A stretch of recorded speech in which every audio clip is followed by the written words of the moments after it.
नमस्कार, मैं बी कुमार आप सभी को बिहार न्यूज़ 16 में बहुत बहुत स्वागत करते हैं। आज के मुख्य समाचार। दशहरा एक प्रमुख हिंदू त्यौहार है जिसे बुराई पर अच्छाई की विजय का प्रतीक के रूप में मनाया जाता है। इसे मुख्य रूप से दो घटनाओं से जोड़ा जाता है, एक रामायण के संदर्भ में, दूसरा दुर्गा पूजा के संदर्भ में।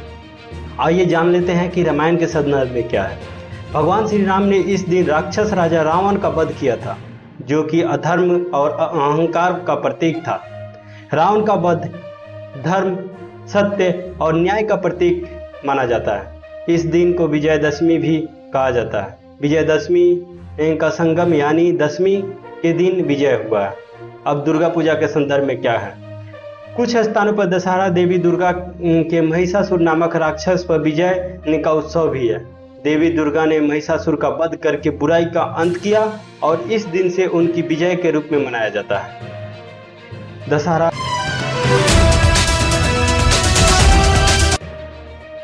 आज पटना के ऐतिहासिक गांधी मैदान में भव्य रावण दहन समारोह आयोजित किया गया, जिसमें मुख्यमंत्री नीतीश कुमार ने तीर चलाकर रावण की पुतले का दहन किया। इस साल 80 फुट ऊंचे रावण का, 75 फुट मेघनाथ के और 70 फुट कुंभकर्ण के विशाल पुतलों का दहन किया गया। इस आयोजन में हजारों की भीड़ उमड़ी हुई थी, जिसमें बिहार के कई क्षेत्रों से लोग शामिल हुए। सुरक्षा के कड़े इंतजाम किए गए थे और कार्यक्रम में आतिशबाजी ने माहौल को और रंगारंग चकाचौंध बना दिया। कोरोना महामारी के बाद इस साल पहली बार इतने बड़े पैमाने पर लोगों ने दशहरा समारोह में हिस्सा लिया, जो पटना के लिए एक खास अवसर रहा। राज्यपाल राजेंद्र आर्लेकर और भावी उप मुख्यमंत्री तेजस्वी यादव ने भी इस समारोह में उपस्थित थे।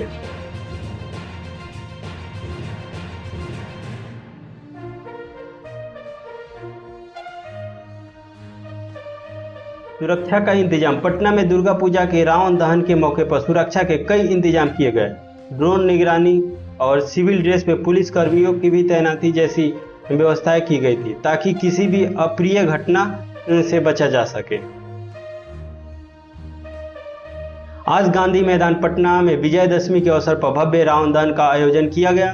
बिहार के मुख्यमंत्री नीतीश कुमार, उप मुख्यमंत्री सम्राट चौधरी और अन्य प्रमुख नेताओं की उपस्थिति में इस कार्यक्रम का शुभारंभ हुआ।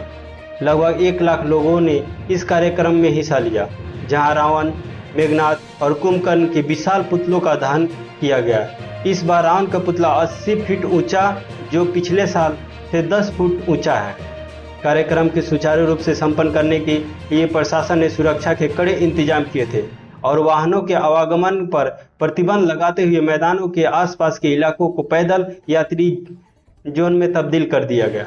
इस साल के दशहरा समारोह की खास बनाते हुए एनसीसी कैडेट कोर और अन्य संगठनों ने भी हिस्सा में भाग लिया। एनसीसी कैडेट ने सुरक्षा और भीड़ नियंत्रण में अहम भूमिका निभाई, जिससे पूरा आयोजन सफलतापूर्वक संपन्न हुआ।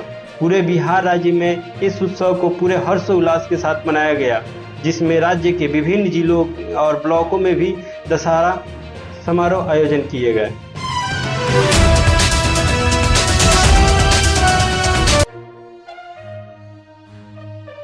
बिहार के 14 जिलों में मौसम की चेतावनी। मौसम विभाग ने बिहार के 14 जिलों में खराब मौसम की चेतावनी जारी की है, जिसमें पटना भी शामिल है। दुर्गा पूजा और दशहरा के दौरान बारिश की संभावना व्यक्त की गई है, जिसे लोगों में सतर्क रहने की अपील की गई है। पटना में अपराध। इस इलाकों में अपराधियों की गतिविधियां बढ़ रही है। स्टेशन के आसपास सक्रिय गिरोह लोगों को लूटने में शामिल पाया गया है, जिसमें यात्रियों को सतर्क रहने की सलाह दी गई है।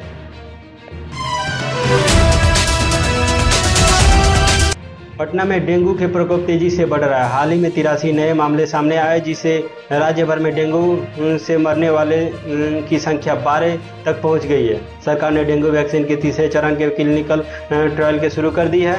लगभग 500 लोगों पे इसका परीक्षण हो रहा है। गांधी मैदान के दशहरा में पटना बहुत भव्य तरीका से यहाँ पे मनाया गया। आप देख पा रहे होंगे कि खचाखच भीड़ के साथ पूरे गांधी मैदान भरा हुआ है, जो कि पूरे आतिशबाजी उत्सव के साथ यहाँ पे मेघनाथ और कुंभकर्ण उनके साथ साथ अंत में रावण का दहन हुआ।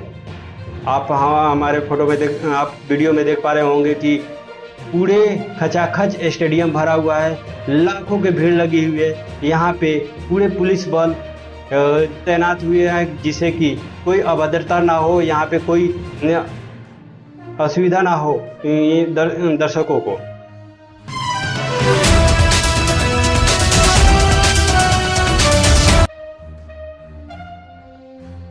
युवाओं की दशहरा को लेकर सोच आधुनिकता और परंपराओं के संगम का प्रतीक है। आज का युवा दशहरे को न केवल धार्मिक दृष्टिकोण से देखता है बल्कि इसे बुराइयों पर अच्छाई की जीत के रूप में भी मानता है। कई युवा इस पर्व के पर्यावरण की दृष्टि से भी महत्वपूर्ण मानते हैं और पारंपरिक के तरीके से मानने के साथ साथ इसे अधिक इको फ्रेंडली बनाने की कोशिश करते हैं। जैसे कि गांधी मैदान में पटना इस बार इको फ्रेंडली रावण के पुतले का दहन हुआ, जिसे पर्यावरण संरक्षण के संदेश दिया गया। साथ ही साथ युवाओं के बीच डिजिटल मीडिया पर भी इस त्यौहार को उत्साहित चर्चा हुई, जहां वे अपनी भावनाएं और विचार साझा करते हैं। सोशल मीडिया के माध्यम से वे अपनी संस्कृति से जुड़े रहते हैं और त्यौहार के दौरान नए पुराने रीति रिवाजों को आगे बढ़ते रहते हैं। इसके अलावा युवाओं में आज दशहरे की व्याख्या नैतिक और सामाजिक मूल्यों से भी जुड़ी हुई है। वे इसे समाज की व्याप्त भ्रष्टाचार, असमानता और अन्याय के खिलाफ खड़े होने के प्रतीक के रूप में देखते हैं। इस तरह दशहरा उनके लिए प्रेरणा और व्यक्तिगत समूह के रूप में सकारात्मक बदलाव लाते हैं।